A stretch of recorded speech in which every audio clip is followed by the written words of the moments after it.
काय सांगता संतांचे उपकार मज निरंतर जागवेती, काय द्यावे यासी भावी उत्तराई, ठेविता हवाई जीव थोडा. प्रस्तुत कीर्तन रूपी सेवे करताच प्राप्त असणार अभंग. या अभंगामध्ये जगद्गुरु तुकोबार आहे.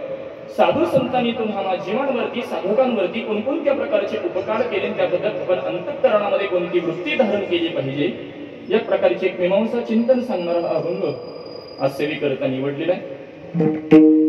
चिंतनाला सेवेला प्रारंभ करण्यापूर्वी थोडासा परिहार देणं अगत्याच आहे. श्री संत ज्ञानेश्वर महाराज सेवा मंडळ या सेवा मंडळाच्या वतीने आयोजित 31वा हा अखंड हरिनाम सप्ताह आणि त्या उत्सवातील आजची ही चौथ्या दिवसाची कीर्तन रूपी सेवा.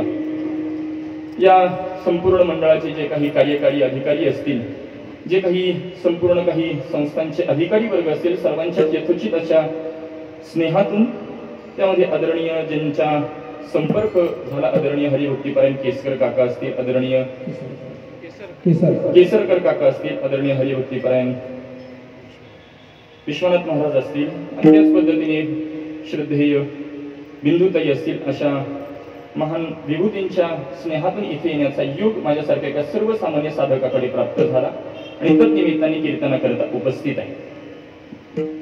चिंतनाला सेवेला प्रारंभ करण्यापूर्वी, अभंगामध्ये प्रवेश करण्यापूर्वी पत्रिका निहाळली.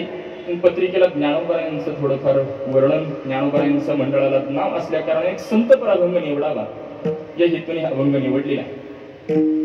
सेवेला प्रारंभ करण्यापूर्वी या उत्सवाचं अधिष्ठान म्हणून आपण ज्यांच्याकडे पाहतो त्या अधिष्ठानाकडे अनंत कोटी प्रणाम करतो. त्याच पद्धतीने माझे श्री गुरु बाबासाहेब आजरेकर महाराज, श्रोत्रिय ब्रह्मनिष्ठ श्री गुरु सुधाकरजी महाराज इंगळे यांच्या चरणी देखील अनंत कोटी प्रणाम करतो.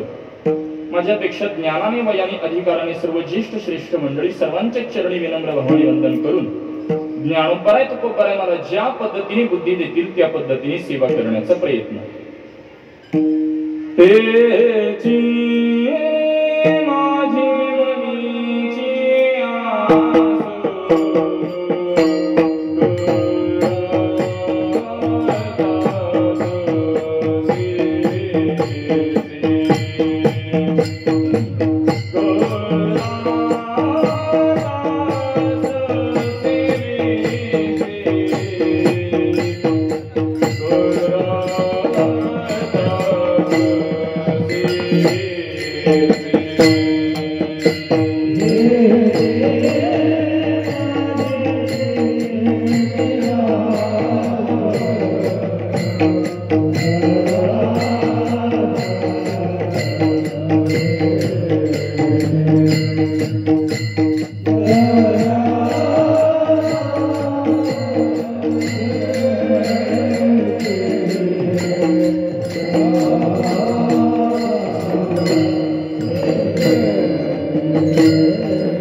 काय सांगता संतांचे उपकार मज निरंतर जागविती काय द्यावे यासी भावे उतराई ठेवितः पायी जीव थोडा.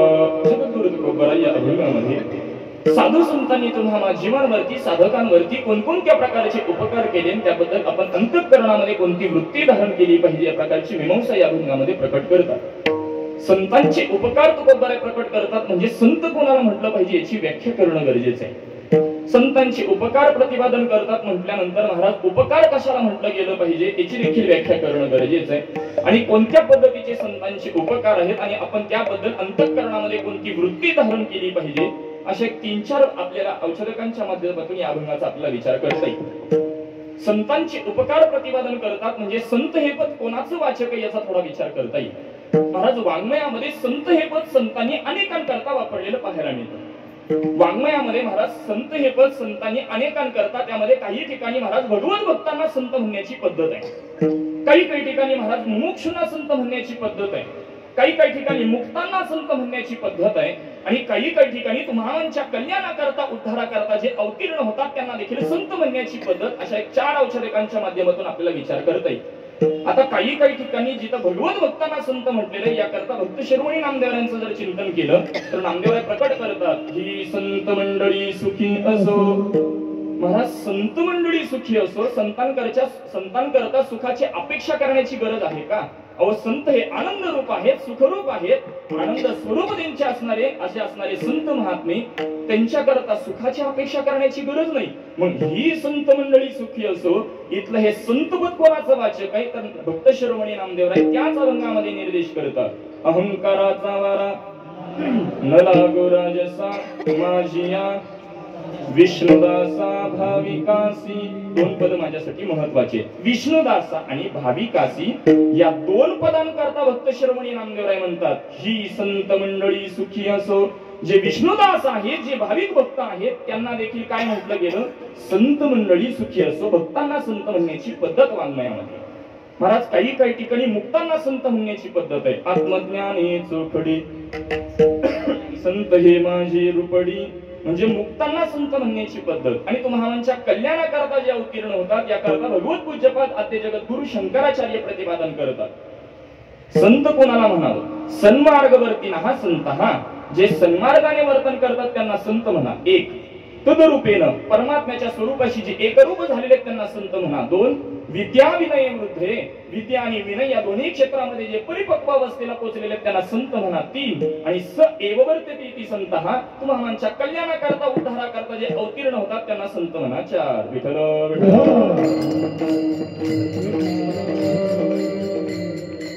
सूक्ष्म विचार करू लागलो तर महाराज तैत्तिरीय उपनिषदामध्ये वर्णन पाहायला मिळतं अस्ति ब्रह्मैतीचे द्वै सतमेन तत्वेदु. ज्यांना ब्रह्मतत्वाचा साक्षात्कार आहे त्यांना संत म्हणा. अहो तुकोबराय काय वेगळे होते? तुकोबरायांचा अधिकार जर पाहिला अनुरेनु या थोकडा तुका आकाशा एवढा.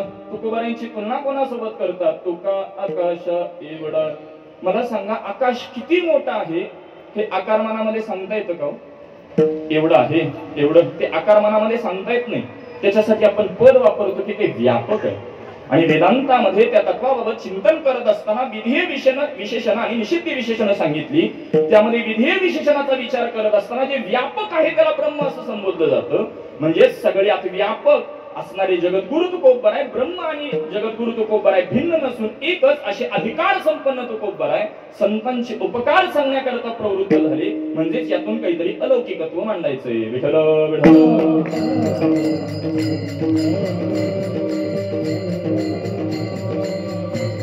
संत या पदाचं आपण थोडंफार चिंतन केलं तर संतांचे उपकार अभंगाच्या भूमिकेतून जर विचार करू लागलो तर माझ्या अल्पमतीप्रमाणे महाराज या अभंगामध्ये 2 लक्षणेतून उपकाराचा विचार करता येईल.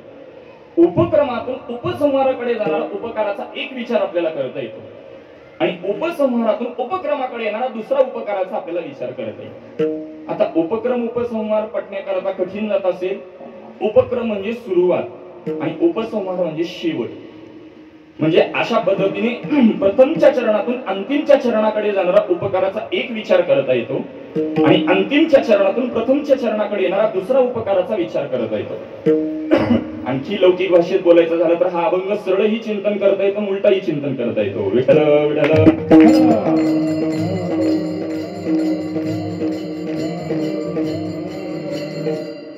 याचा जर आपण विचार करू लागलो महाराज, बघा उपक्रमातून उपसंहाराकडे जाणारा असं जर पहिलं लक्षण आपण विचारात घेतलं, संतांचे उपकार कोणत्या पद्धतीचे तुकोबाराय वर्णन करतात. मज निरंतर जागविती, मला निरंतर असं जाग केलं.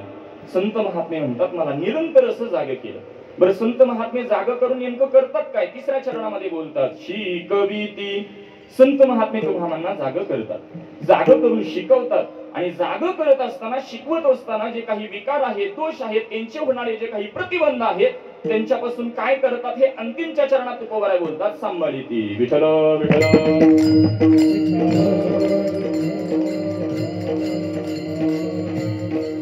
आता हा उपक्रमातून उपसंहाराकडे जाणारा विचार केला, तद्वत उपसंहारातून उपक्रमाकडे येणारा देखील विचार करता येईल. म्हणजे अंतिमच्या चरणातून प्रथमच्या चरणाकडे येणारा अभंगाचा उपकाराचा एक लक्षण आपल्याला दुसरं विचारात घेता येईल.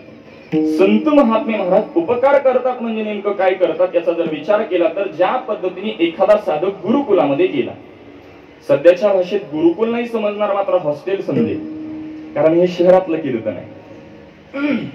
एखादा विद्यार्थी महाराज हॉस्टेलमध्ये गेला, एखादा गुरुकुलामध्ये गेला, तर तिथली शिक्षक मंडळी त्या साधकाचा इतका सांभाळ करतात की त्याला घरची आठवण आली नाही पाहिजे.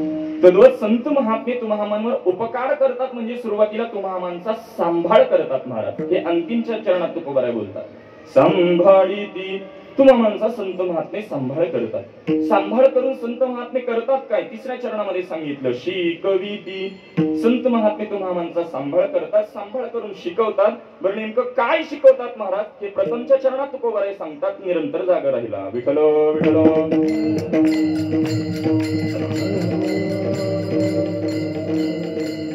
अशा या दोन लक्षणेतून अभंगाचा आपल्याला विचार करता येईल. जर जसा वेळ मिळेल त्या पद्धतीने आपल्याला अभंगाचा विचार करता येईल. रुमाल थोडस ते मॅग्नेट खेचल्यासारखं होतंय आवाजाला, म्हणून थोडा लावला.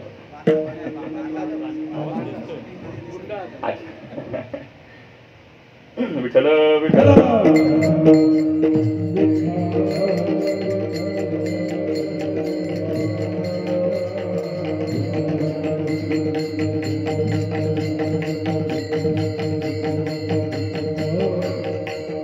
अशा पद्धतीने आपल्याला अभंगाचा विचार करता येईल. याचा भूमिकेतून जर आपण विचार करू लागलो तर महाराज संतांचे उपकार. बरं महाराज संत पद सांगितलं, संतांचे उपकार दोन लक्षणेतून तुम्ही प्रतिपादन केले, परंतु उपकार नेमकं म्हणायचं कशाला?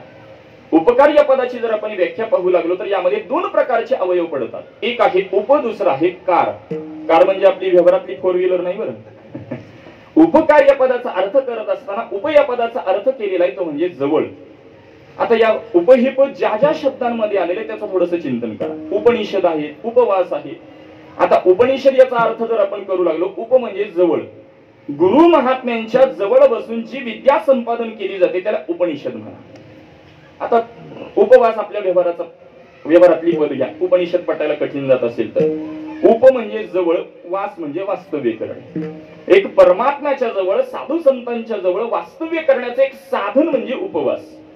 तद्वत उप म्हणजे जवळ, कार म्हणजे करणे, जवळ करणे म्हणजे उपकार करणे. विठ्ठल विठ्ठल. संत महात्मे उपकार करतात, जवळ करतात. ते कोणाच्या जवळ करतात महाराज? तुम्हाला स्वस्वरूपाच्या जवळ करून ठेवतात. म्हणजेच तुम्हाला तुमचं जे स्वरूप आहे सच्चिदानंद, त्या आनंदाची तुम्हाला ओळख करून देतात, त्याच्या जवळ करतात. यालाच वृत्ती प्रवाकारामध्ये महाराज अविनाभाव संबंध म्हटलं गेलेलं आहे. ज्या विना जो होवे नाही ताका अविनाभाव संबंध कळे. आनंद वाचून तो परमात्मा नाही, तो आनंद स्वरूप आहे, त्याच्या जवळ तुम्हाला करून ठेवतात. असा संत महात्मे उपकार करतात. बरं, उपकार म्हटलं की यामध्ये दोन प्रकारची वृत्ती आहे. आपण बहुश्रुत आहात, बऱ्याच जणांनी ऐकलं देखील असेल. पटवून देण्याकरता अगदी लौकिक व्यवहार मानतो. पहा, आपल्याकडे व्यवहारामध्ये, प्रपंचामध्ये अनेक वेळेला ऐकायला मिळते, महाराज या गृहस्थाला जे काही शून्यातनं निर्माण करता आलं ते केवळ माझ्या उपकारामुळे, परंतु या गृहस्थाला माझ्या कसल्याच उपकाराची जाणीव नाही. फार कृतघ्न मनुष्य म्हणजे ज्याला उपकाराची कसलीही जाणीव नाही त्याला आपण काय म्हणतो? कृतघ्न म्हणतो. आणि ज्याला उपकाराची जाणीव आहे, जो उपकार स्मरणामध्ये ठेवतो त्याला आपण कृतज्ञ असं म्हणतो. माझ्या शास्त्रामध्ये कृतज्ञ वृत्ती ही सत्कर्माची सांगितली गेली आणि कृतघ्न वृत्ती ही दुष्कर्माची सांगितली गेली. पटवून देतो. वेदांतामध्ये तीन प्रकारच्या पापाचं चिंतन आहे. कायिक पाप, वाचिक पाप आणि मानसिक पाप. कायिकामध्ये 3 प्रकार, वाचिकामध्ये 4 प्रकार आणि मानसिकामध्ये पुन्हा 3 प्रकारच्या पापाचं वर्गीकरण आहे. कायिक म्हणजे शरीराकडून घडणारी 3 पाप कोणती? चोरी, जारी आणि हिंसा ही शरीराकडून घडणारी 3 पाप आहेत. वाणीकडून घडणारी 4 पाप त्याचं वर्गीकरण करत असताना शास्त्रकार प्रतिपादन करतात, कठोर बोलणं, कुटीर बोलणं, असत्य बोलणं आणि असंबंधित बोलणं ही वाचिक 4 पाप आहे. आणि मानसिकामध्ये पुन्हा 3 प्रकारच्या पापाचं वर्गीकरण आहे. परद्रव्य ध्यान, अहित चिंतन आणि वृथा अभिमान अशा 10 प्रकारचं पातक मनुष्याकडून दररोज घडतं. याच्या पुढे जाऊन बोलायचं झालं तर महाराज, पाप, उपपाप, अतिपाप आणि महापाप अशा 4 लक्षण आहेत. यामध्ये अंतिमचं महापाप यात पुन्हा 5 लक्षण आहेत. ब्रह्महत्या, सुरपान, गुरुदारागमन, सुवर्णाची चोरी आणि या 4 जो संगत करतो असा 5वा महापापी. केले पाप जेने दिले अनुमोदन, दोघासी पतन सारिकेची. एखादा दुष्कर्म करतो आणि केवळ दुसरा जर त्याला अनुमोदन देत असेल तर तो देखील महापापी आहे. म्हणजे एवढी पापाची वर्गवारी शास्त्रामध्ये पाहायला मिळते. याच्या पुढे जाऊन बोलायचं झालं, चातुर्मासामध्येच गुरुदेवांच्या मुखातून ऐकलेलं, या पृथ्वी तलावर भगवंताने 3.5 कोटी प्रकारची तीर्थ निर्माण केलेली आहेत. 3.5 कोटी प्रकारची तीर्थ कशा करता? 3.5 कोटी प्रकारची पाप आहेत त्याच्या निवृत्ती करता 3.5 कोटी प्रकारची तीर्थ आहेत. काही मंडळी म्हणतील महाराज 3.5 कोटी प्रकारची पाप राहतात कुठं? आपल्या शरीरावरती 3.5 कोटी प्रकारचे रोम आहेत. शंका वाटत असेल तर मोजून पहा, तासभर वेळ आहे आपल्याकडे. 3.5 कोटी प्रकारचे रोम आहेत. एकेका छिद्रामध्ये एक प्रकारचं पाप राहतं. म्हणून तीर्थामध्ये स्नान करता पुढे येण्याची पद्धत आहे. मला तीर्थाचं महात्म्य सांगायचं नाही, कारण तो माझा आता मूळचा विचार नाही. 3.5 कोटी प्रकारच्या पापाची वर्गवारी शास्त्रामध्ये सांगितलेली आहे. एवढी पापाची वर्गवारी असू द्या महाराज, मात्र प्रत्येक पापातून मुक्त होण्याकरता शास्त्रकार काही ना काहीतरी प्रायश्चित्त सांगतात. प्रत्येक पापातून मुक्त होण्याकरता प्रायश्चित्त मिळतं, परंतु शास्त्रकार बोलतात की एक पाप असेल त्याच्यासाठी प्रायश्चित्तच मिळत नाही. निष्कृतिर्वेता राजन कृतज्ञही नास्ते निष्कृती. ही शास्त्रकार बोलतात एवढी पापाची वर्गवारी, प्रत्येक पापातून मुक्त होण्याकरता प्रायश्चित्त मिळतं, परंतु जो केलेले उपकार विसरतो अशा कृतज्ञ मनुष्याच्या पापाला प्रायश्चित्त नाही. विठ्ठल विठ्ठल.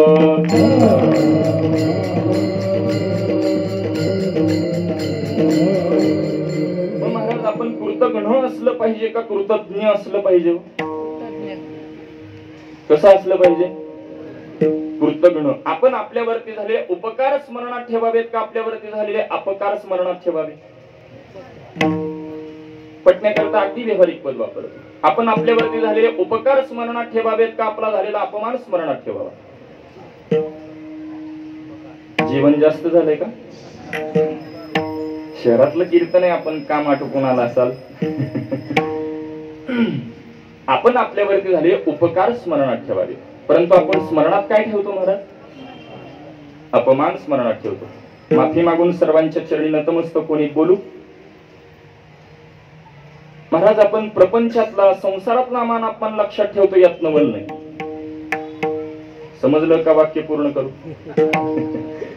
महाराज. आपण प्रपंचातला संसारातला मान अपमान लक्षात ठेवतो, यात नवल नाही. तो मान अपमान आता परमार्थात देखील आला. वास्तविक परमार्थामध्ये मान अपमानाला जागाच नाही, कारण परमार्थ हा केवळ आणि केवळ भक्ती करत आहे. परंतु तरीही पटवून देण्याकरता एक उदाहरण देतो, कोणाला बोललं नाही. महाराज या गावात गेल्यानंतर आम्हाला चाल दिली नव्हती, येऊ दे आमच्या गावात. विठ्ठल विठ्ठल.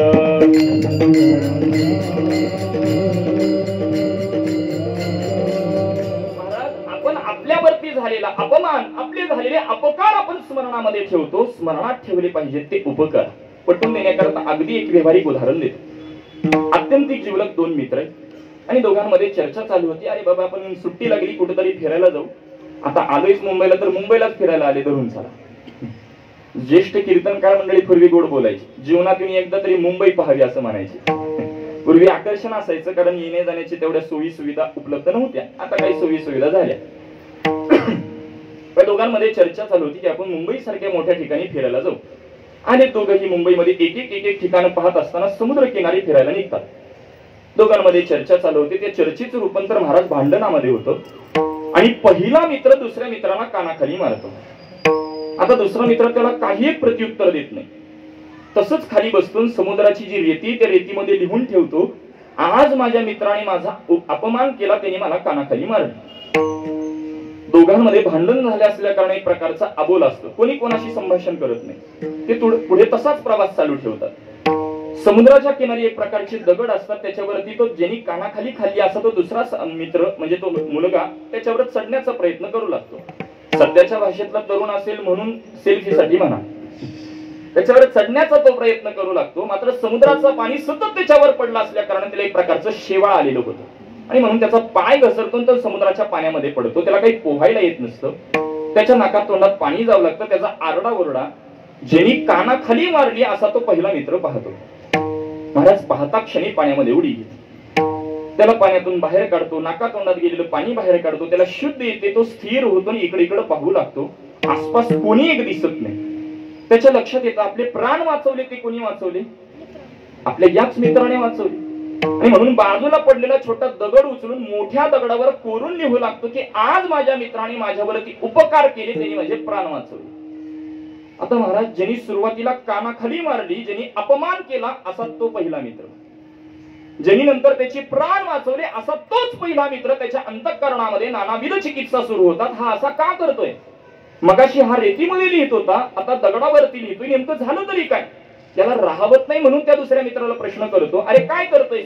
मगाशी रेतीमध्ये लिहित होता, आता दगडावरती लिहितो, नेमकं झालं तरी काय? दुसऱ्या मित्राने दिलेलं उत्तर मार्मिक आहे. तो म्हणू लागतो जीवनात अपमान झाला तर तो रेतीमध्येच लिहावा, का तर तो पुसला जात असतो. मात्र उपकार झाले तर ते दगडावरतीच कोरावे. विठ्ठल विठ्ठल.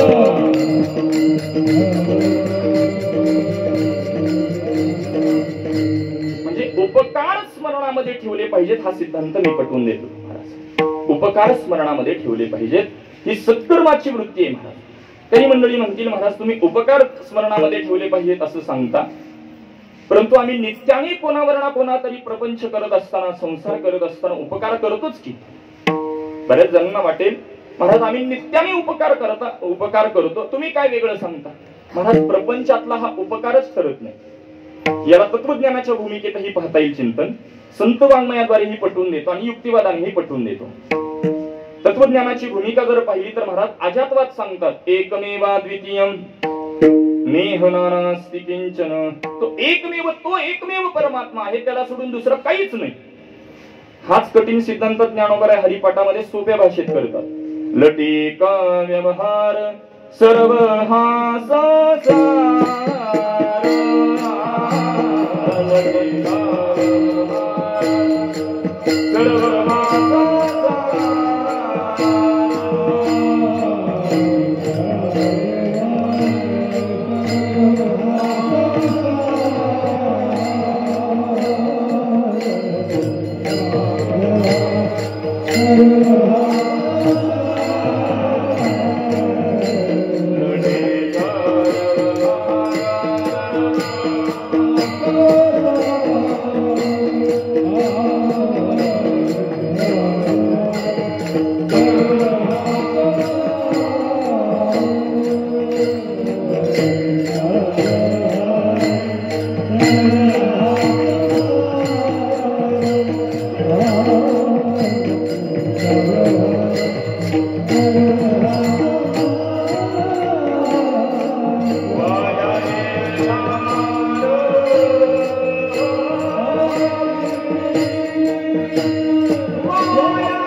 लटका हा पद आहे महाराज, जुना शब्द आहे.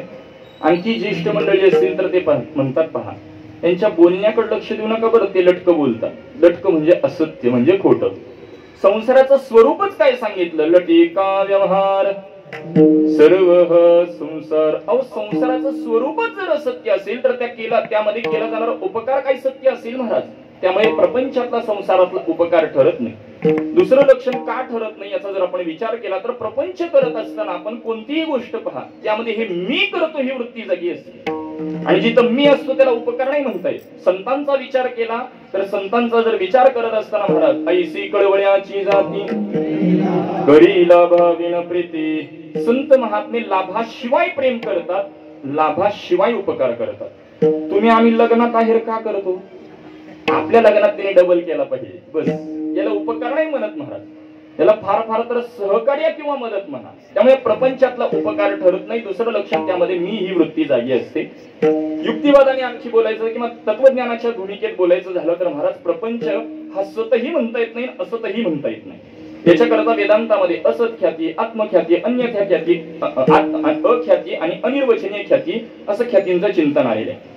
आता यामध्ये असत ख्याती कोणी स्वीकारली, शून्यवाद्यांचा विचार, विज्ञानवादींचा विचार, यामध्ये महाराज सांख्य प्रभाकरांनी कोणती स्वीकारली, प्रत्येकाचा विचार आपल्याला यामध्ये करता येईल. वेळाभावी विस्तार करत नाही. अंतिमची अनिर्वचनीय ख्याती म्हणजे सत असत विलक्षण. नेहमी आपण अनिर्वचनीयचा अर्थ करत असताना जे बोलता येत नाही त्याला आपण अनिर्वचनीय असं म्हणतो.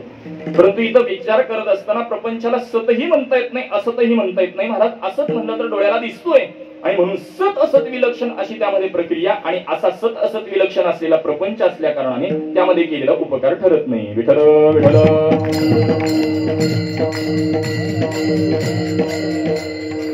अशा पद्धतीचा महाराज उपकार हा फक्त आणि फक्त त्यामध्ये संत महात्माने ते केवळ होतो, तो फक्त परमार्थात होतो. अशा पद्धतीचा आपल्याला विचार करता येईल. नवे नवे भगवंताच्या प्राप्ती करता अनेक साधन आहेत. नाना साधनांच्या केल्या खटपटा, कर्म आहे, उपासना आहे, योग आहे, ज्ञान आहे, भक्ती आहे, अशा अनेक साधना त्या परमात्म्यापर्यंत पोहोचवणार आहे. परंतु महाराज त्याकरता अत्यंत सुलभ मार्ग सांगतात. तुझ भावा हे देव बरी हा सुलभ उपाव.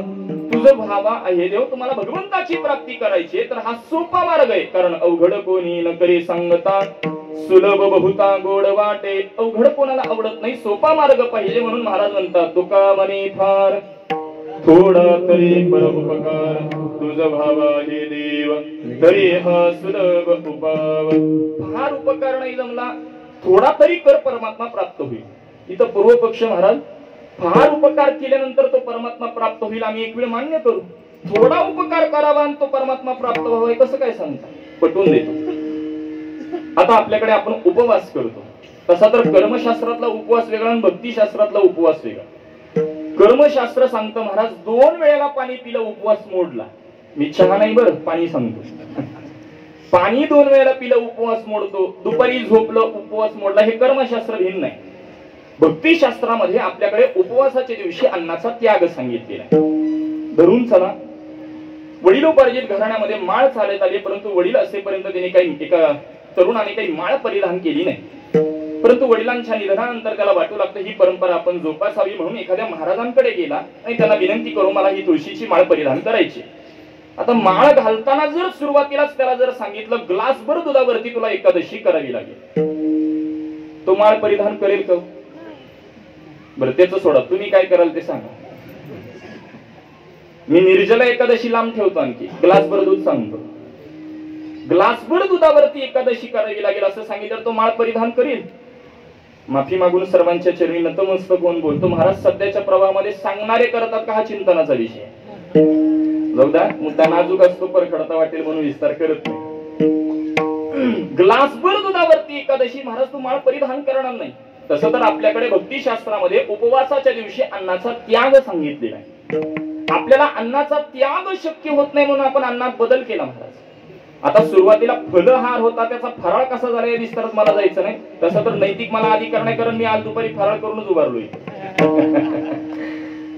मला विचार एवढाच पटवून द्यायचा आहे, आपल्याला महाराज अन्नाचा त्याग शक्य होत नाही म्हणून आपण अन्नात बदल केला. तद्वत तुम्हाला जर सांगितलं केवळ आणि केवळ फार उपकार करावा लागेल तर कोणीच उपकाराकडे वळणार नाही, म्हणून सुरुवातीला थोडा तरी करा हे सांगण्याकरता संत महात्मे प्रवृत्त झाले. विठ्ठल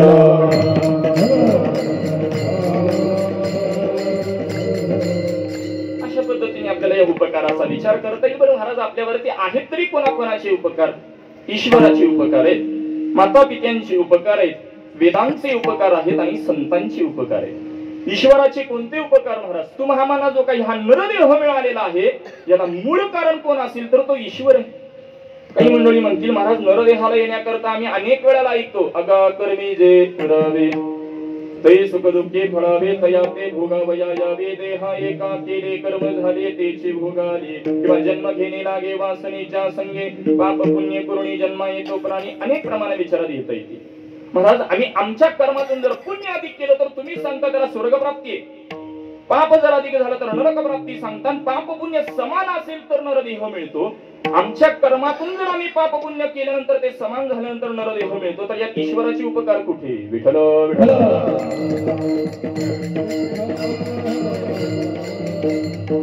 आम्हाला हा सिद्धांत पटवून देण्याकरता गुरुजी पाठामध्ये एक आम्हाला उदाहरण देत असतात. फार पूर्वीचं नाही, अगदी 5-7 वर्षापूर्वीचं उदाहरण. ग्रामीण भागामध्ये बघा लाकडाची एक आड्डी असायची, लाकूड विकण्यात यायचं.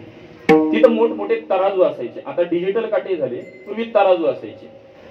त्या तराजूच्या एका परड्यामध्ये महाराज 10 किलोचा भला मोठा दगड आहे आणि दुसऱ्या परड्यामध्ये दगडांचा चाराचूर आहे. मला सांगायची बरोबरी तुलना होऊ शकते का? 10 किलोचा भला मोठा दगड आणि दगडांचा चाराचूर याची बरोबरी होत नाही महाराज. ते 10 किलोचा भला मोठा दगड म्हणजे आपलं पाप आहे आणि चाराचुरा म्हणजे पुण्य. मी चाराचुरा तरी सांगितलं तसं तर ते पारड रिकामच राहिलं असतं. पापाचा भला मोठा दगड आहे, पुण्याचा चाराचुरा याची बरोबरी होऊ शकत नाही. परंतु ईश्वर काय करतो, आपण केलेलं इकडचं थोडंसं पुण्य, इकडचं केलेलं थोडंसं पुण्य, असा पुण्यरूपी चाराचुरा एकत्रितकरण करून जेवढा पापाचा दगड आहे तेवढा चाराचुरा एकत्रितकरण करून समान करण्याचं काम ईश्वर करतो. म्हणून नरदेह मिळतो. विठ्ठल विठ्ठल.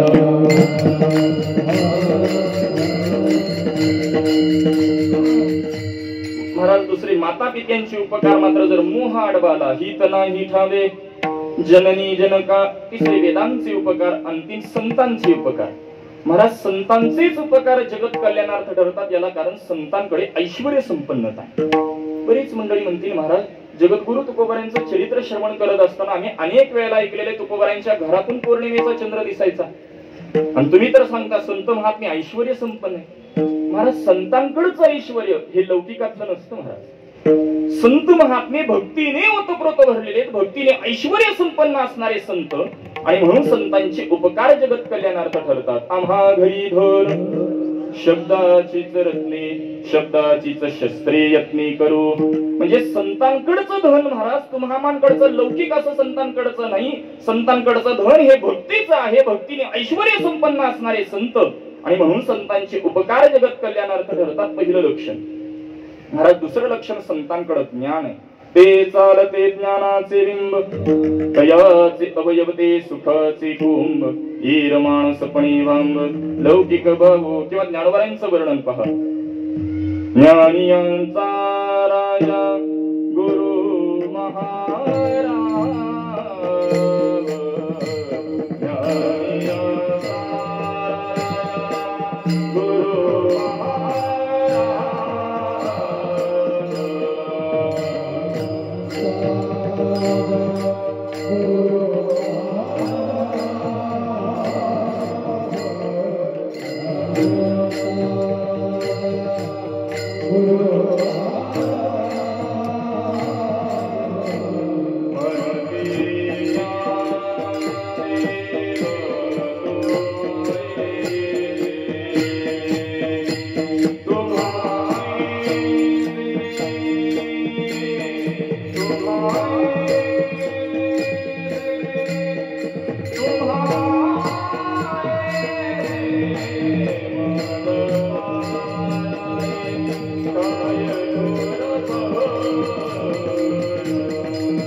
ज्ञानियांचा राजा गुरु महाराज म्हणते ज्ञानदेव तुम्हायसे.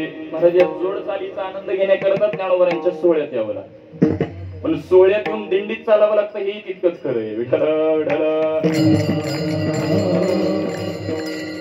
सोहळ्यामध्ये एक ज्येष्ठ कीर्तनकार त्यांनी ब्रह्मलीन वैकुंठवासी भोसरीकर मौलींचं एक वाक्य सांगितलं तुम्हाला की म्हणे ज्ञानोबा तुकोबारांना त्यावेळेला देखील माहिती असावं की बरीच मंडळी ज्ञानोबा तुकोबारांचा सोहळा, सोहळ्यातील दिंडी, दिंडीतलं भजन सोडून 5-5, 10-10 किलोमीटर पुढे चालतात. म्हणून महाराज संतांनी त्यांच्याकरता प्रमाण खर्ची घातलेलं आहे. पापाचे कळप विठ्ठल विठ्ठल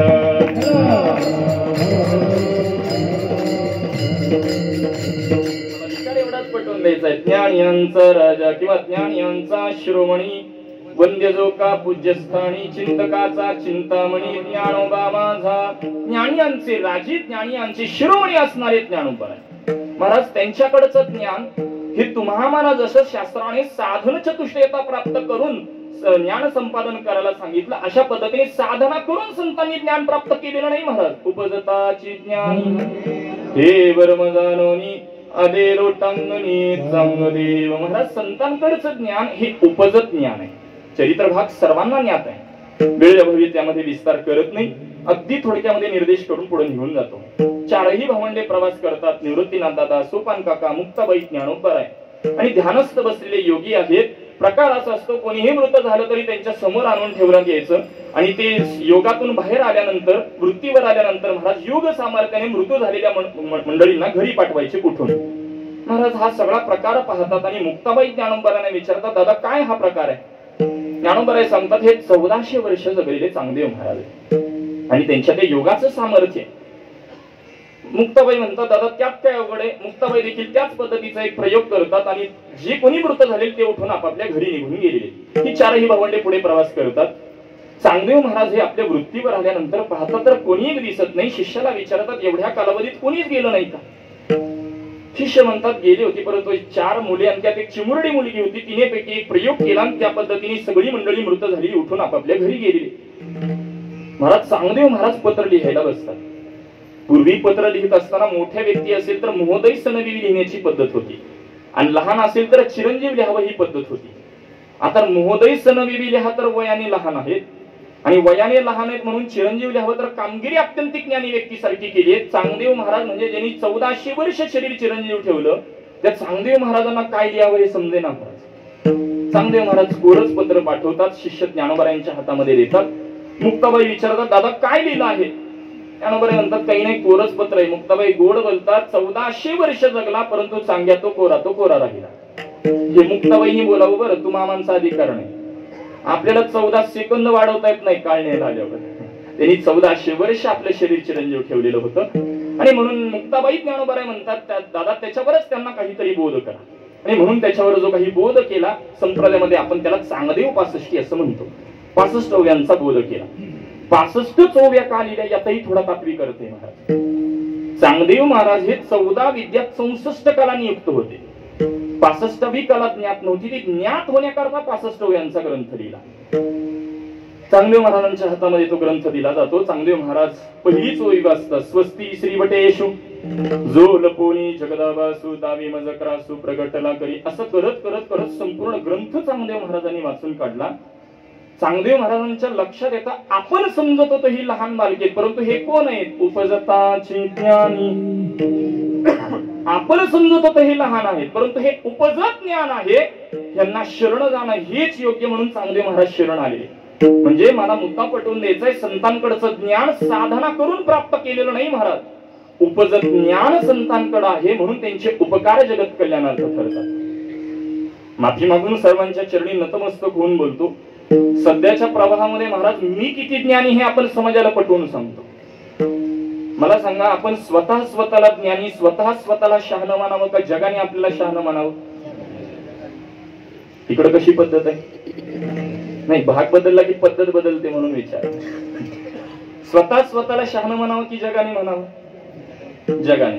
जगाने शहाणं म्हणताना 100 वेळेने शहाणं म्हणावं का एका शहाणीने शहाणं म्हणावं? विठ्ठल विठ्ठल.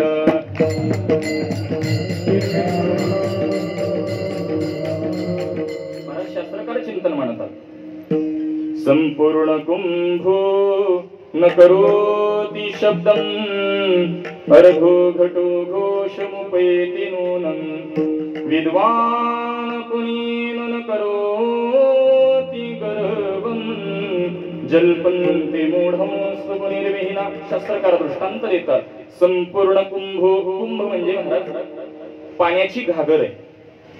पाण्याची घागर संपूर्ण पाण्याने भरते, आवाज करते का? न करोति शब्दम मात्र अर्धो घटो घोषमुपैति नूनं. ज्यावेळेला ती पाण्याची घागर अर्धवट भरते त्यावेळेला ती खळखळ खळखळ आवाज करते. तद्वत महाराज अर्धवट ज्ञान बडबड करत, पूर्ण झाल्यावर होत नसते. विठ्ठल विठ्ठल.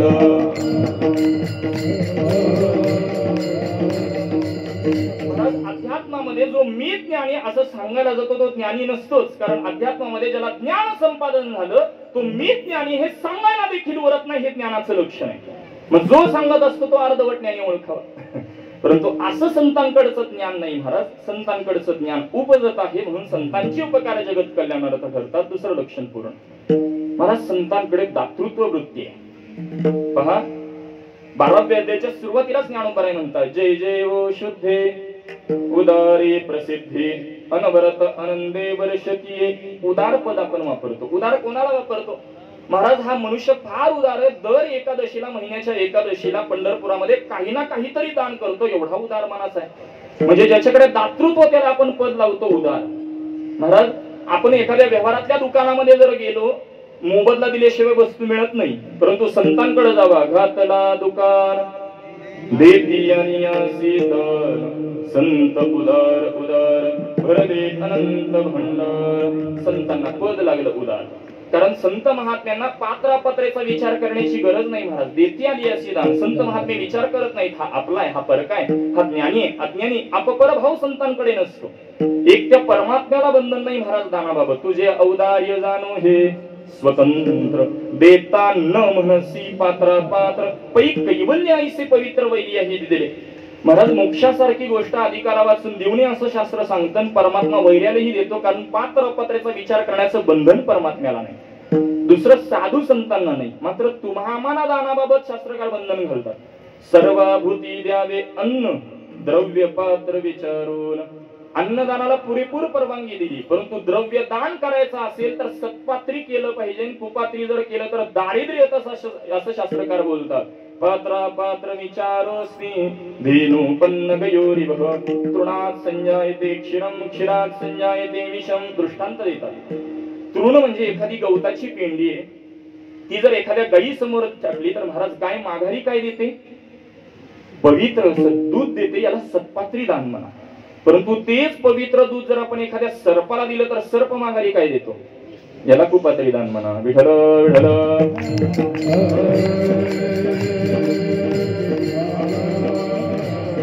हे बंधन तुम्हा मान करत आहे, संतांना कसलंही बंधन नाही. देती आणि आसी दान म्हणजे दातृत्व या लक्षणाने देखील संत महात्मे परिपूर्ण. आणि अंतिम लक्षण महाराज विचारात घेतलं तर संतांकडे निरपेक्ष ही वृत्ती आहे.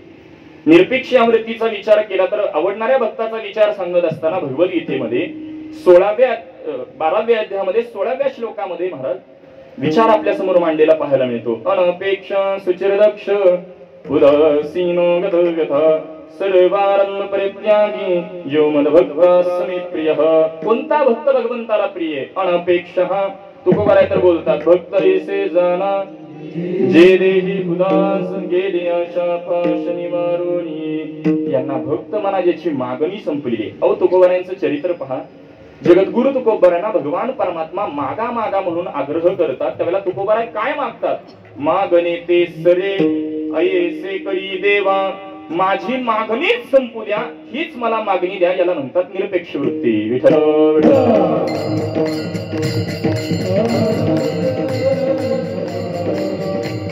अशा पद्धतीने महाराज संत महात्मे सर्व औषधकांचा विचार केला तर परिपूर्ण आहेत आणि म्हणून संतांचे उपकार जगत कल्याणाला तर ठरतात. बरं महाराज कोणते संतांचे उपकार आहेत? महाराज अगणित संतांचे उपकार आहेत. विचार जर आपण करू लागलो महाराज तर आपल्याकडे आपण विषयामध्ये आपण पाहतो पंचविषय वेदांताने सांगितलेले. शब्द आहे, स्पर्श, रूप, रस, गंध हे पंचविषय. या पंचविषयाची उत्पत्ती पंचमहाभूतांच्या तमगुणांपासून आहे. सत्वगुणांपासून ज्ञानेंद्रिय, रजगुणांपासून कर्मेंद्रिय आणि तमगुणांपासून हे पंचविषय. कोण कोणापासून झाली? वेदांतामध्ये त्याची शृंखला अशी. शब्द हा आकाशापासून निर्माण झाला, स्पर्श वायूपासून, रूप तेजापासून, रस जलापासून आणि गंध पृथ्वीपासून निर्माण झालेला आहे. शास्त्रामध्ये एक एक अर्धा एक एक प्राण्याचं उदाहरण दिलं, वेळाभावी विस्तार करत नाही. मात्र विषय आनंदाचे 3 प्रकार केले. तसा तर आनंद लौकिकात येत नाही, प्रभावानुसार बोलावा लागतो. प्रिय आनंद, मोद आनंद आणि प्रमोद आनंद. प्रिय आनंद कशाला म्हणावं? विषयाचं दर्शन याला प्रिय आनंद म्हणा, विषयाची प्राप्ती याला मोद आनंद म्हणा आणि विषयाचा उपभोग याला प्रमोद आनंद म्हणा. पटवून देतो अगदी व्यवहारिक चिंतन. आता कीर्तन वगैरे झाल्यानंतर रात्री जागर असतो. पूर्वी जागर म्हटलं जायचं कारण तो रात्रभर. आणखी ज्ञानोबारायांच्या सोहळ्यात आला तर कीर्तन संपल्याबरोबर महाराज जागर उभा राहतो. ते काकडा करूनच खाली बसतात, त्याला जागर म्हणतात. ते रात्रभर असतं. आत्ताच्या प्रभात शक्य होत नाही म्हणून त्याचं रूपांतर 2 तासाच्या भजनावरती झालं. आता 2 तासाचं भजन जर व्यवस्थित चालायचं असेल तर संयोजक मंडळी त्यांच्या समोरून फक्त चहाचं भांड न्यायचं. मी विरोध नाही मांडत, मला सिद्धांत पटवून द्यायचा आहे. मला चहाचं भांड दिसणं, विषयाचं दर्शन याला प्रिय आनंद म्हणा. चहाचा कप आपल्या हातामध्ये आला, विषयाची प्राप्ती झाली याला मोद आनंद म्हणा. आणि चहा पिणं चालू झालं, विषयाचा उपभोग याला प्रमोद आनंद म्हणा. विठ्ठल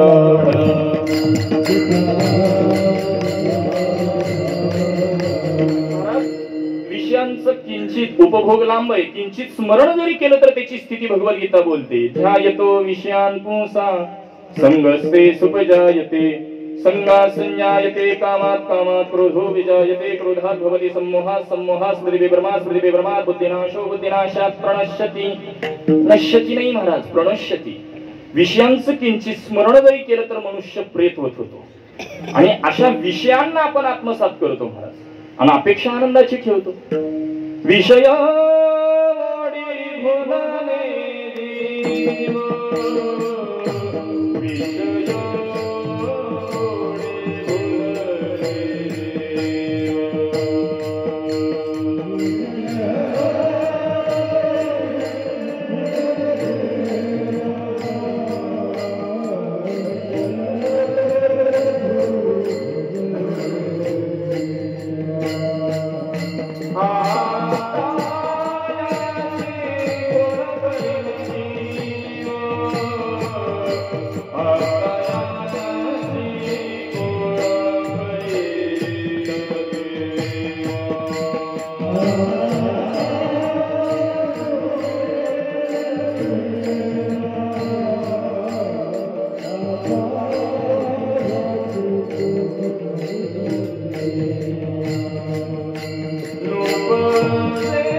आता याची कोण करील कीव नुपजे नारायणी भाव भवनी ठाव नरदेव.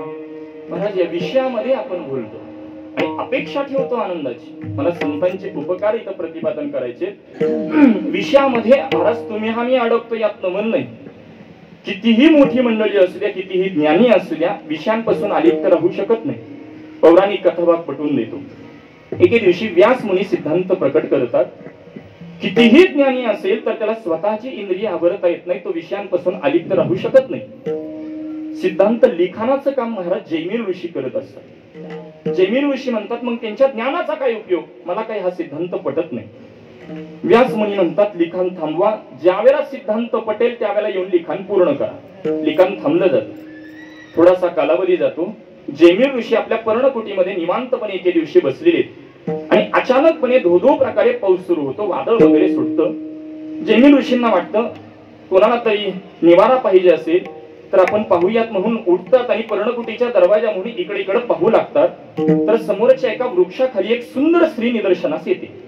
तिच्याशी संवाद चालू करतात. मोठा पाऊस आहे, वादळ सुटलेलं आहे, तुम्हाला निवारा हवा असेल तर माझ्या पर्णकुटीत विश्रांती करा आणि पाऊस वगैरे गेल्यावर तुम्ही जाऊ शकता. मला स्त्रीला म्हणणं पडतं. स्त्री पर्णकुटीमध्ये विश्रांती करता थांबते. दोघांना एकांत मिळतो. दोघांच्या गप्पा सुरू होतात. गप्पा टोकाला जातात. जैमिनी ऋषीच त्या स्त्रीला बोलू लागतात, तुमचा विवाह झालाय का? नाही झाला. करण्याची इच्छा आहे का? आहे, परंतु माझी एक अट आहे. जो मला खांद्यावरती विराजमान करून मंदिराभोवती 3 प्रदक्षिणा पूर्ण करेल त्याच्याशी मी विवाह करायला तयार आहे. जैमिनी ऋषी बोलतात मी तुम्हाला खांद्यावरती विराजमान करून 3 प्रदक्षिणा पूर्ण करतो. जैमिनी ऋषी कोण आहेत हे पहिल्यांदा सांगतो. आपल्याकडे संप्रदायाने स्वीकारलेली जी 6 शास्त्र आहेत, सर्व सुख गोडी, साही शास्त्र निवडी. आपला पाठ साही शास्त्र निवडी आहे बरं, सर्व शास्त्र निवडी आपला पाठ नाही. कारण संप्रदाय 6 शास्त्रांचा स्वीकार करतो. पूर्व मीमांसा, उत्तर मीमांसा, न्याय, वैशेषिक, सांख्य आणि योग अशी 6 शास्त्र आहेत. चार्वाक वगैरे नास्तिकांचा आपण विचार करत नाही. जी 6 शास्त्र आपण स्वीकारली त्यातल्या पूर्व मीमांसा एका शास्त्राची करती जैमिनी ऋषी. महाराज पूर्वमीमांसाच्या सारखं एक शास्त्र ज्यांनी निर्माण केलं ते जैमिनी ऋषी बोलतात मी तुम्हाला खांद्यावरती विराजमान करून 3 प्रदक्षिणा पूर्ण करतो. आणि त्यानुसार महाराज त्या स्त्रीला खांद्यावरती विराजमान करतात. पहिली प्रदक्षिणा पूर्ण करतात. दुसरी प्रदक्षिणा पूर्ण करत असताना खांद्यावरती ओझं वाढलं लक्षात येतं, कशी बशी प्रदक्षिणा पूर्ण करतात. मात्र तिसऱ्या प्रदक्षिणेला आता जर आपण पुढचं पाऊल टाकू तर जागेवर कोसळू हे लक्षात आल्यानंतर खाली बसतात. खांद्यावरून त्या स्त्रीला उतरवतात आणि वर मान करून त्या स्त्रीकडे पाहावं म्हणून पाहतात तर ती स्त्री नसून व्यास मुनी असतात. साष्टांग प्रणिपात करतात आणि म्हणतात तुम्ही सांगितलेलं तेच योग्य. कितीही ज्ञानी व्यक्ती असेल त्याला स्वतःची इंद्रिय आवरता येत नाही.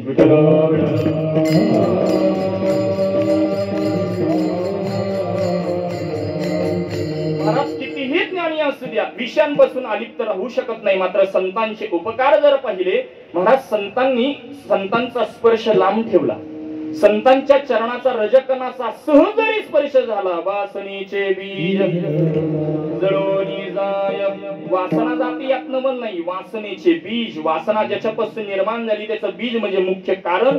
कार्यासहित कारणाची निवृत्ती कशामुळे? संत चरण रज लागता सहज. वासनेचे बीज जळोनी जाय. हे संतांचे उपकार आहेत. काम, क्रोध, लोभ, मोह, मद, मत्सर याला सगळ्यामध्ये राहणारा अहंकार, यामध्ये गुरफटून राहणारी आपली मंडळी. मात्र संतांनी विशेष दृष्टीने जरी तुम्हामानकडे पाहिले, कृपा कटाक्ष न्याहाळिले, अपुल्या परे बैसविले, असे संतांचे तुम्हामानवरती अगणित उपकार आहेत. महाराज ते तुम्हामाना बोलता येत नाही यात नमन नाही. देवादिकांना संतांबद्दल बोलता येत नाही. अहो देवादिकांना बोलता येत नाही यात नवल नाही. संतांना देखील संतांबद्दल बोलता येत नाही. तेच लक्षण तुकोबराय सांगतात. काय सांगतात?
संतांचे उपकार मज निरंतर जागविती काय द्यावे यासी भावे उतराई ठेवितः परी जीवथोडा.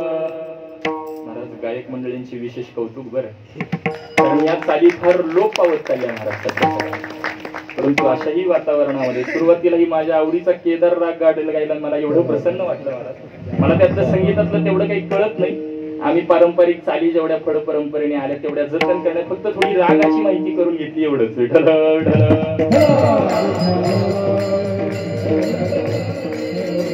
अगदी गोड मला आवर्जून सांगायला आवडेल, पूजनीय ब्रह्मलीन सद्गुरु श्री तात्यासाहेब महाराज वास्कर ही चाल गायचे. वास्कर फळ परंपरेचे तुकोबरायांचा अवतार म्हणून त्यांना म्हटलं जायचं. त्यांच्या ठेवणीतली ही चाल होती. अगदी गोड आनंद वाटला. एवढ्या लांब येऊन महाराज आल्यानंतर असं वातावरण म्हणल्यावर आमचा शीन जातो. विठ्ठल विठ्ठल. इथं आल्यानंतर कुठलीच कमतरता दिसत नाही. गुडिया तोरणी गणिती कथा गाती गाणे बाळ कृष्ण नंदा घरी. कृष्णा नाव आहे म्हणून नंदा घरी आलो इथं. अशा पद्धतीने आनंद वाटला.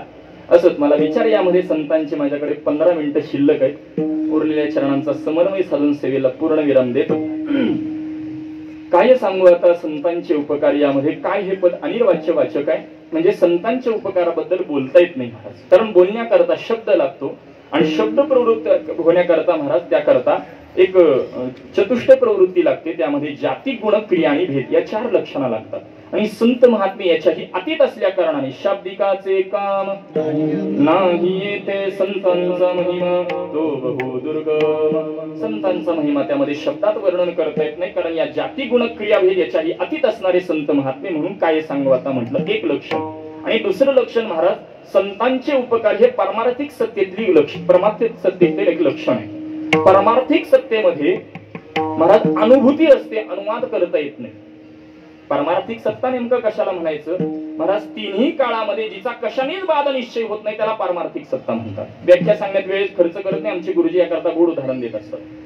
बघा, एक परराष्ट्रातला गृहस्थ आहे. भारत हा कृषी प्रधान देश आहे आणि म्हणून गावोगावी सर्वे करण्याकरता तो येतो. आता गावोगावी जात असताना गाडीतून जातोय आणि एका कठड्यावरती एक शेतकरी त्याला ऊस खाताना पाहायला मिळतो. गाडीतून खाली उतरतो, त्या शेतकऱ्याजवळ जातो आणि त्याला विचारणा करतो. पहिला प्रश्न करतो, तुम्ही काय खात आहात. आता परराष्ट्रातला असल्या कारणाने त्याला यातलं काहीच नॉलेज नसतं आणि म्हणून तो विचारतो, याला काय म्हणतात. तो म्हणतो, तुम्ही काय खातात. तो उत्तर देतो, याला ऊस म्हणतात. तो दुसरा प्रश्न करतो त्याला, हा तुम्ही किती खाणार. तो सांगतो एवढा एवढा काहीतरी. तो उत्तर देतो. त्याचा तिसरा प्रश्न, हा लागतो कसा. तो सांगतो गोड लागतो. त्याचा चौथा प्रश्न, किती गोड लागतो. ऊस खाता की नाही इकडं. बरं, शहरामुळे ऊस जर मिळत नसेल, आंबा तरी खातो आपण. आमचे तीर्थरूप नेहमी एक गोड उदाहरण देतात. आंब्याची गोडी चाकणाऱ्याला आहे की पाहणाऱ्याला आहे महाराज. चाकणार आहे. परंतु आंबा किती गोड आहे हे शब्दात सांगता येतं का. अहो, विकणारा सुद्धा आधी डेमो घेऊन पहा म्हणतो. म्हणजेच आंब्याची गोडी असेल, ऊसाची गोडी असेल, तो अनुभव घेण्याचा विषय. तो किती गोड आहे हे शब्दात ज्या पद्धतीने सांगता येत नाही, तद्वत संतांचे उपकार हा अनुभव घेण्याचा विषय शब्दात सांगता येत नाही. म्हणून तुकोबाराय म्हणतात, काय सांगू आता विठ्ठल.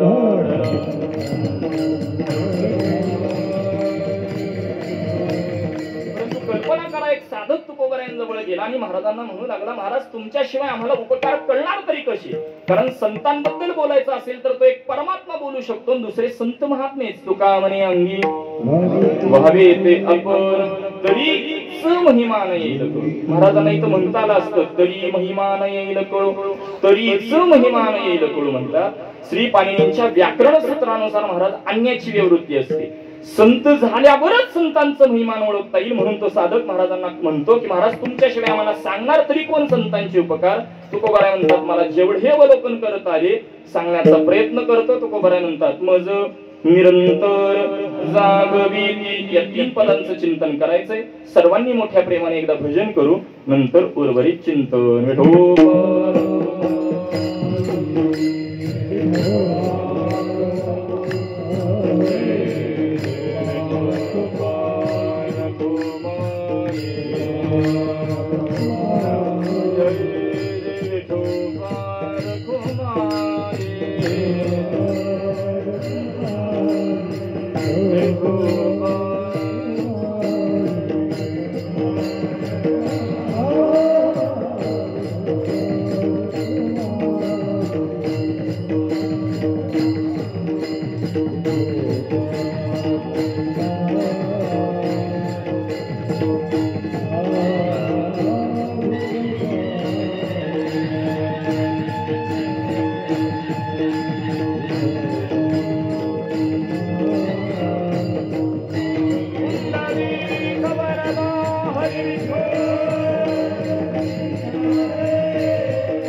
संतांचे उपकार.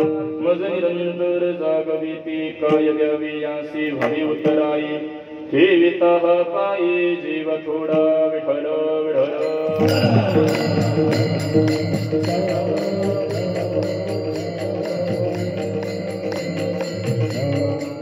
काय संगता संतांचे उपकार. मज निरंतर जागविती. तुकोबाराय, मला जेवढे अवलोकन करता आले सांगण्याचा प्रयत्न करतो. म्हणून महाराज म्हणतात, मज निरंतर जागविती. यातलं महाराज पहिला पूर्व पक्ष निर्माण होतो. मज म्हणजे जगद्गुरु तुकोबाराय स्वतःकडे घेतात का? मला जाग केलं. अहो तुकोबारायांना जाग करायची आवश्यकता तरी आहे का? अहो अज्ञानाचं सोडून द्या, ज्ञानाच्या ठिकाणी संतांना जाग करायची गरज नाही, कारण ज्ञान त्यांचं स्वरूप आहे. तरीही तुकोबाराय मज निरंतर जागविती असं म्हणतात. याच्या पाठीमागचे कारण मीमांसा काय? बरं, मज या पदातून फक्त केवळ मला म्हणजे एकट्याला जागा केलं असं घ्यायचा का अर्थ महाराज? म्हणजेच वेष्टी घ्यायचा की समष्टी घ्यायचा? आता वेष्टी समष्टी पटवून देतो. वेष्टी म्हणजे कोण? आपण आता दररोज घरामध्ये नित्याने पारायण करतो, परंतु एकटा पारायणाला बसतो त्याला वेष्टी पारायण बसा. एकटा जो करतो त्याला वेष्टी पारायण म्हणा. आता हा उत्सव चालू आहे महाराज, आम्ही 50-70 जण आम्ही ज्ञानोबारायांच्या ज्ञानेश्वरीचं पारायण करतो, याला समष्टी पारायण म्हणा. म्हणजेच सिंगल म्हणजे वेष्टी, इन ग्रुप म्हणजे समष्टी.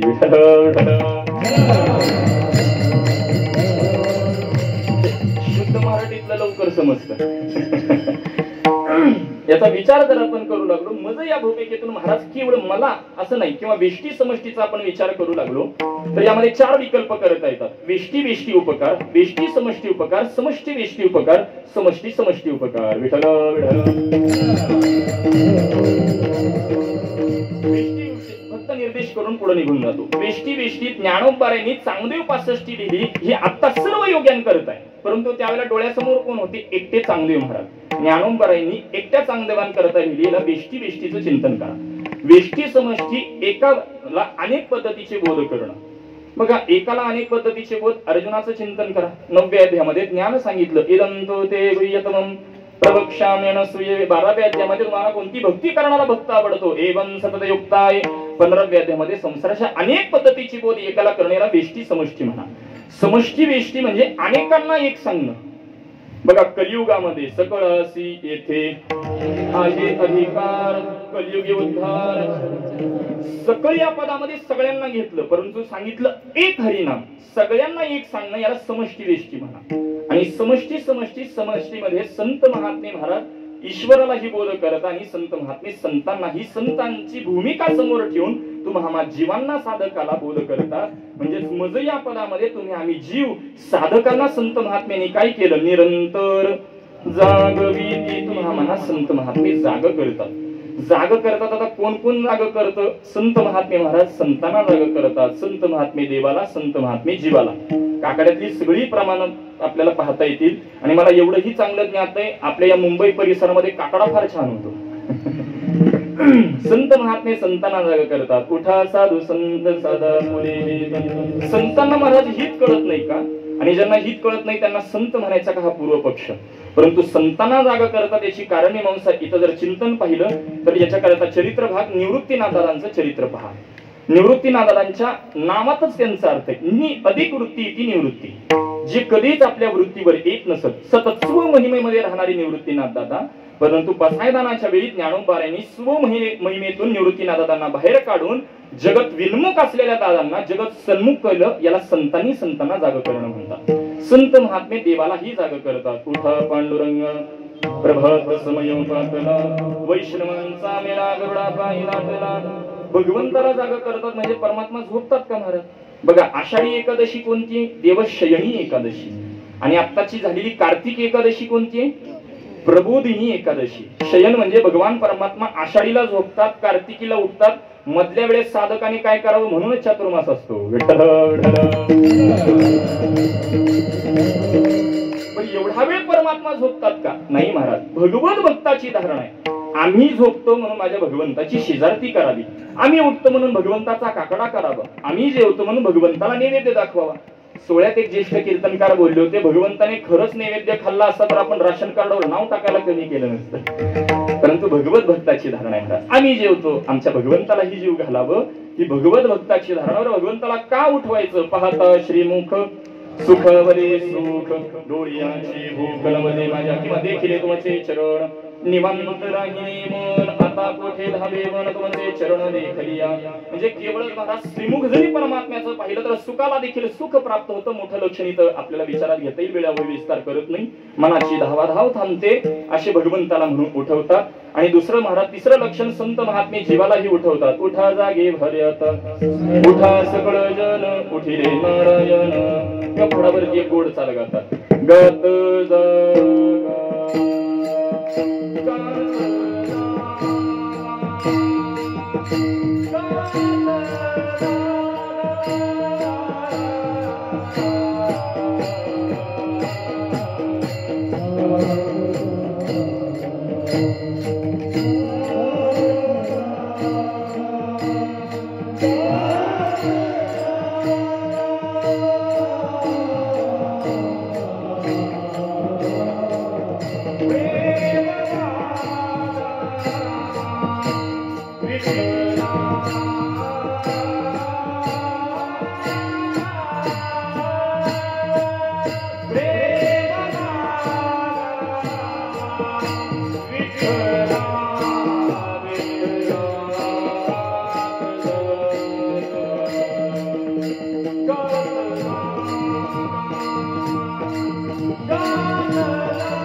प्रेम विठ्ठला.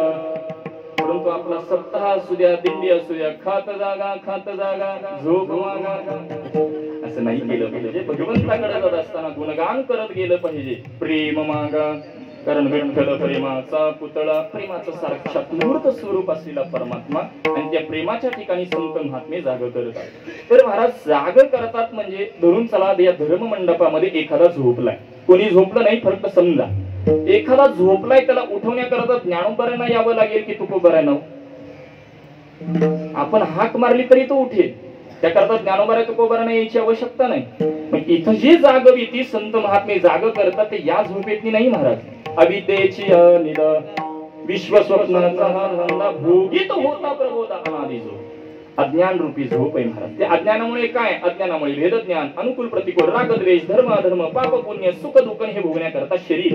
वेदांतामध्ये याची शृंखला अशी की अज्ञानामुळे तुम्हाला पुन्हा पुन्हा पुन्हा पुन्हा जन्माला यावं लागतं. अशा अज्ञान रूपी निद्रेतून जाग करतात. बरं महाराज, एकदा का अज्ञानातून जाग केलं, परत तो अज्ञानामध्ये जाईल का साधक? मग निरंतर पद का वापरतात? तर संत महात्मे साधनेच्या ठिकाणी जाग करतात आणि साध्याच्या ठिकाणी जाग करतात. साधनेच्या म्हणजे सुरुवातीला तुम्हाला निष्काम कर्म करून मनदोषाच्या निवृत्तीच्या ठिकाणी जाग करतात. निष्काम उपासना करून विक्षेप दोषाच्या ठिकाणी जाग करतात. विक्षेप दोष घालवण्याच्या ठिकाणी जाग करतात. पुन्हा विवेकात जाग करतात. वैराग्य, समाधी, षड संपत्तीमध्ये शम, दम, श्रद्धा, समाधान, उपरती, तितिक्षा, पुन्हा श्रवणात जाग करतात. मनन, निधिध्यासन असं करत करत करत करत तुम्हाला साध्यापर्यंत नेतात. म्हणून निरंतर पद वापरलं. आणि दुसरं लक्षण, एखादा जर विद्यार्थी महाराज 10वीला या वर्षी पास झाला तर 11वीला पास व्हायला त्याला 5 वर्ष लागतील का? पुढच्या वर्षी तो 11वी पास होतो. तद्वत संत महात्मे एकदा का विवेकात जागा झाला की लगेचच वैराग्यात नेतात, लगेचच महाराज समाधी षड संपत्तीमध्ये नेतात. त्यामध्ये सातत्य ठेवतात. म्हणून निरंतर पद वापरलं. कारण महाराज विवेक स्थिर राहील याची शाश्वती नाही. पहा, जड भरत राजा धरणी गर्भ गेला. महाराज, जड भरत राजाचं चरित्र अनुकूल असलेलं राज्य त्यागलं, आपल्याला प्रतिकूल संसार त्यागता येत नाही.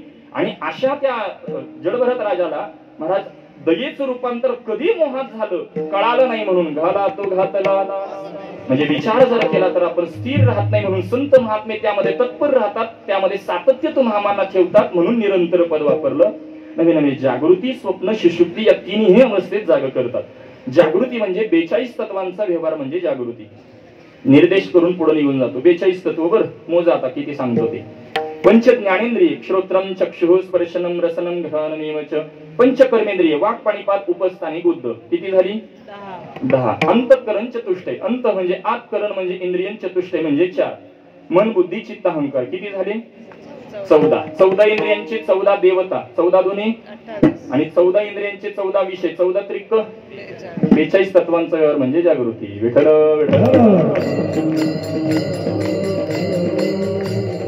या व्यवहाराचे संस्कार म्हणजे स्वप्न. स्वप्न कसं पडतं? आपल्या शरीरामध्ये 72,000 प्रकारच्या नाड्या आहेत. शंका वाटत असेल तर मोजून पहा, 5 मिनिटं वेळ आहे आपल्याकडे. 72,000 प्रकारच्या नाड्या आहेत. त्यामध्ये एक नाडी, तिचं नाव हिंता नामक नाडी. तिचं स्थान सांगितलं महाराज, कंठस्थान. आपल्या कंठामध्ये ती राहते. जागृतीतले व्यवहार त्यामध्ये राहतात. झोपल्यानंतर उद्भवतात, त्याला स्वप्न म्हटलं जातं. ती हिंता नामक नाडी किती लहान आहे याचं शास्त्रात वर्णन आहे. आपल्या डोक्याचा एक केस त्याचा 1000वा भाग. ही मंडळी म्हणते महाराज माता भगिनींचे डोक्याचे केस मोठे असतात, 1000वा भाग होऊ शकेल. शास्त्राने त्यातही सूक्ष्म विचार केला. तो केस आडवा नाही, उभा धरायचा. त्याचा 1000वा भाग म्हणजे हिंता नामक नाडी. जागृतीतले व्यवहार त्यामध्ये राहतात. झोपल्यानंतर उद्भवतात, त्याला स्वप्न म्हणतात. संत महात्मे त्यातूनही बाजूला काढतात. सुषुप्ती म्हणजे सर्व इंद्रिय लयाला जाणं. अशा तिन्ही अवस्थेत संत महात्मे बाजूला करतात. म्हणून काय दिल्यानंतर उतराई होईल? काय द्यावे यासी भावे उतराई, ठेवेतहा पायी जीव थोडा. काय दिल्यानंतर उतराई होईल? माझ्याकडे मी जीव सुद्धा थोडा पडतो. महाराज रामायणामध्ये प्रभू रामचंद्र मारुतीराय मिशन बोलतात, मारुतीरायांची माझ्यावर अगणित उपकार आहेत. माझ्या जवळचे मी प्राण जरी दिले, प्राण अपान व्यान उदान समांतर महाराज 5 उपकार फिटतील, अगणित उपकार आहेत. तद्वत तुकोबाराय म्हणतात, काय दिल्यानंतर उतराई होईल, ठेवितः पायी. तो थोडा पडतो परंतु माझ्याकडे दुसरं देण्याकरता काही राहिलं नाही. ते संत महात्मे कसे उपकार करतात, सहज बोलणे हित उपदेश करोणी सायास शिकविते. सहज बोलत बोलत हिताचं बोलतात म्हणून संत म्हणतात. आपण सहज जरी बोललो तरी श्रीज बाहेर येते म्हणून जीव म्हणतात. असू दे, मला चिंतन पटवून द्यायचंय. करोणी सायास शिकविते. संत महात्मे सायास करून म्हणजेच कष्ट घेऊन तुम्हाला शिकवतात. एखादा साधक इकडे येत नसेल तर त्याच्यावर कष्ट घेतात, अधिकार नसेल तर अधिकार संपन्न बनवतात आणि परमात्म्यापर्यंत पोहोच करतात. दृष्टांत येतो याकरता. मग पूर्वी कबूतर पाळण्याची एक पद्धत होती महाराज. आता जो गृहस्थ कबूतर पाळायचा त्यांना विहार करण्याकरता एक दिवस तो स्वातंत्र्य द्यायचा, मोकळीक द्यायचा. त्या पद्धतीने गृहस्थ त्यांना मोकळीक दिलेली आहे. विहार इकडे इकडे करू लागतात. मात्र एक कबूतर एका वायरवर बराच वेळ बसलेलं पाहतो आणि मग खालचा एक दगड उचलतो आणि त्याला मारू लागतो. हे दृश्य शेजारून जाणारा एक गृहस्थ पाहतो आणि त्या पाळणाऱ्या गृहस्थाला म्हणतो, अरे तू त्याला मोकळीक दिली, स्वातंत्र्य दिले, तो बसला बसू दे, कशाला उठवतो.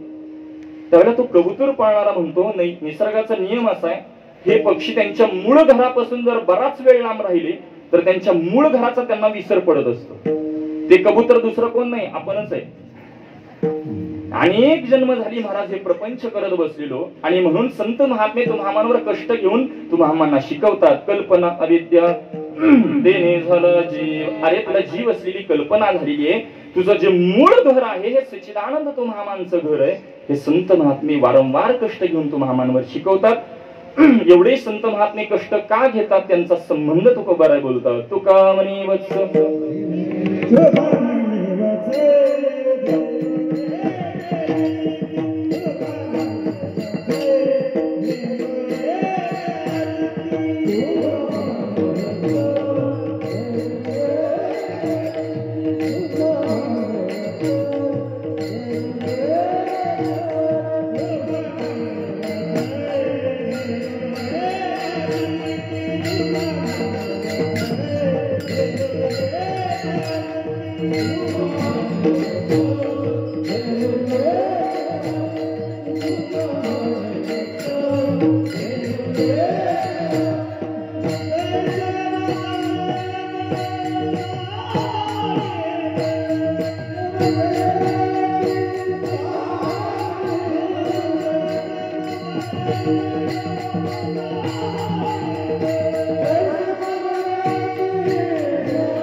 तुकोबाराय म्हणतात त्यांचा संबंध ज्या पद्धतीने एखाद्या वत्साचा सांभाळ धेनू करते, एखाद्या वासराचा सांभाळ गाय करते, तद्वत संत महात्मे तुम्हाला जीवांचा साधकाचा सांभाळ करतात. आणि म्हणून काय द्यावेयासी भवे उतराई हे विकह पायी जेव थोडा.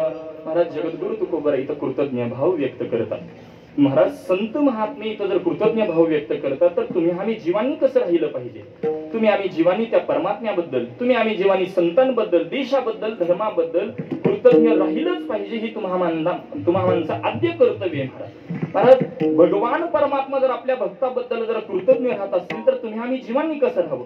अंतिम रामायणातला एक निर्देश करून पुढे निघून सेवेला पूर्णविराम देतो. रामायणामध्ये ज्यावेळेला प्रभू रामचंद्र वनवासामध्ये आहेत, भटकंती करतात आणि प्रभूंना तहान लागलेली आहे. पाण्याच्या शोधामध्ये प्रभू रामचंद्र इकडे इकडे भटकंती करतात. हे दृश्य एक मोर पाहतो आणि मोर प्रभू रामचंद्रांजवळ जाऊन मनुष्यवाणीने बोलू लागतो, प्रभू तुम्हाला कशाची आवश्यकता आहे. प्रभू रामचंद्र सांगतात, मला तहान लागलेली आहे, मी पाण्याच्या शोधामध्ये भटकंती करतोय. मोर प्रभू रामचंद्रांना म्हणतो, प्रभू मला हात नसल्या कारणाने मी तुम्हाला पाणी आणून देऊ शकत नाही, मात्र तुम्हाला सरोवराची वाट दाखवू शकतो, माझ्या बरोबर सरोवरावरती चला. प्रभूंना म्हणणं पडतं. आता सरोवराची वाट प्रभू रामचंद्रांना कळावी म्हणून मोर काय करतो, आपल्या जवळचा एक एक पंख खाली टाकू लागतो. महाराज पशुशास्त्रातला नियम असा आहे, नैसर्गिकरित्या जर मोराचा पंख खाली पडला तर काही होत नाही, परंतु मोर जर स्वतःहून आपला पंख खाली टाकत असेल तर एका पंखामागे त्याला मरणाया यातना सहन कराव्या लागतात. प्रभूंना ते पाणी उपलब्ध करून द्यायचे या उद्देशाने एक एक पंख म्हणजे मरणाया यातना सहन करत प्रभूंना सरोवरावरती पोच करतो. प्रभू पाणी पिऊन तृप्त झाले हे दृश्य पाहतो, मात्र यातना सहन न झाल्या कारणाने त्याला मृत्यू ओढवतो. हे दृश्य प्रभू रामचंद्र पाहतात आणि त्याला बोलू लागतात की मी आता या अवतारामध्ये तुझ्याबद्दल कृतज्ञ राहू शकत नाही, मात्र माझा तुला शब्द आहे, मी निश्चित माझ्या पुढच्या अवतारामध्ये तुझ्याबद्दल कृतज्ञ राहीन. म्हणून प्रभू रामचंद्रांचा पुढचा अवतार म्हणजे भगवान श्रीकृष्ण अवतारामध्ये त्या मोराबद्दलची, भक्ताबद्दलचा कृतज्ञ भाव व्यक्त करण्याच्या उद्देशाने श्रीकृष्ण परमात्म्याने मोराचा पंख आपल्या मस्तकावरती विराजमान करून आपल्या भक्ताबद्दलची कृतज्ञ भाव व्यक्त केला. महाराज जर भगवान परमात्मा आपल्या भक्ताबद्दल जर कृतज्ञ राहत असेल तर तुम्ही आम्ही जीवांनी त्या परमात्म्याबद्दल, तुम्ही आम्ही जीवांनी त्या साधू संतांबद्दल, देशाबद्दल, धर्माबद्दल कसं राहावं. महाराज परमात्म्याबद्दल कृतज्ञ राहणं म्हणजे परमात्म्याची तुळशीची माळ या देहावरती जिवंतपणे आपण तुळशी पत्र ठेवणं म्हणजे परमात्म्याबद्दल कृतज्ञ राहणं. साधू संतांबद्दल महाराज आत्ताच्या प्रवाहामध्ये ज्ञानोबा तुकोबा आम्हाला भेटत नाही, काय करावं. महाराज ज्ञानोबारायांची ज्ञानेश्वरी नित्य वाचनात ठेवणं म्हणजे ज्ञानोबारायांबद्दल कृतज्ञ राहणे. तुकोबारायांचा गाथा, नाथांचं भागवत हे नित्य वाचनात ठेवणं म्हणजे संतांबद्दल कृतज्ञ राहणे. त्याच पद्धतीने देशाबद्दल, धर्माबद्दल कृतज्ञ राहणे. आणि अभंगाचं सार एवढंच आहे की अशी कृतज्ञ भाव आपण जोपासला पाहिजे, आपलं कर्तव्य आहे. झालेली सेवा तुम्हा सर्व श्रोतृबंधांच्या चरणी, ज्ञानोबा तुकोबारायांच्या चरणी ही सेवा समर्पित करत असताना सुंदर असं नियोजन श्री संत ज्ञानेश्वर महाराज सेवा मंडळ या मंडळाच्या वतीने आयोजित या उत्सवातील आजची ही कीर्तन रूपी सेवा परमपूजनीय परम श्रद्धेय हरिभक्तीपरायण केसरकर काका असतील, आदरणीय बिंदुताई असतील, त्याच पद्धतीने श्रद्धेय हरिभक्तीपरायण विश्वनाथ महाराज यांच्या स्नेहातून, प्रेमातून इथे येण्याचा योग आला. या उत्सवामध्ये लागणारी सगळी काही कार्यकारी मंडळ, आदरणीय काकांच्या समवेत काम करणारी सगळीच काही मंडळी असतील, त्यामुळे माता भगिनी असतील, आदरणीय काकांच्या समवेत करणारी सर्व काही तरुण मंडळी असतील, सर्वांना यथोचित असे धन्यवाद देतो. त्याच पद्धतीने आवर्जून इथं येण्यामध्ये ज्यांचा काही सहभाग इथं घेऊन आले असे आमच्याच परिवारातील एक सदस्य म्हणून आम्ही ज्यांच्याकडे पाहतो, श्रद्धेय हरिभक्तीपरायण दहीफळे संपूर्ण परिवार, त्यामध्ये आदरणीय बप्पाजी देखील इथं उपस्थित आहेत. बप्पाजींचा एक मोठा उत्सव परळी म्हणजे त्यांच्या मूळ गावी खोडवा सावरगाव येथे झाला होता आणि तिथं सेवेचा योग आम्हाला आला होता. असे त्यांच्यावर नितांत मोठमोठ्या मंडळींचा कृपा आशीर्वाद आहे आणि म्हणून त्यांची सेवा करण्याचं भाग्य आम्हाला देखील लाभलं. आणि त्यांचेच आदरणीय हरिभक्तीपरायण हरिदादा असतील, आदरणीय ताई असतील, आदरणीय आजी असतील, हा संपूर्ण परिवार इथं उपस्थित झाला, यथोचित असे धन्यवाद देतो. माझ्यापेक्षा ज्ञानाने, वयाने, अधिकाराने सर्व ज्येष्ठ श्रेष्ठ मंडळी, दोन्ही मृदंगवादक अतिशय उत्कृष्ट, किरकिर नाही, कुरकुर नाही, माईकवाल्याची नाही, माईकची, अशा सगळ्यांनाच यथोचित असे धन्यवाद देतो.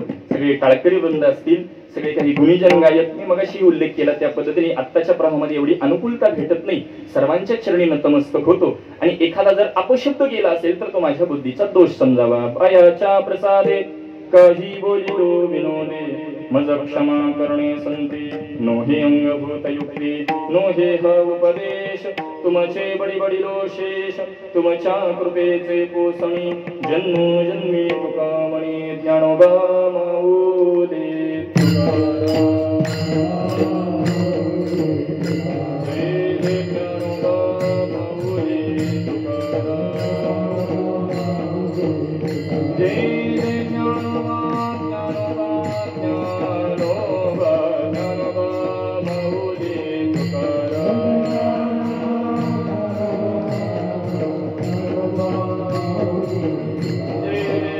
Bye.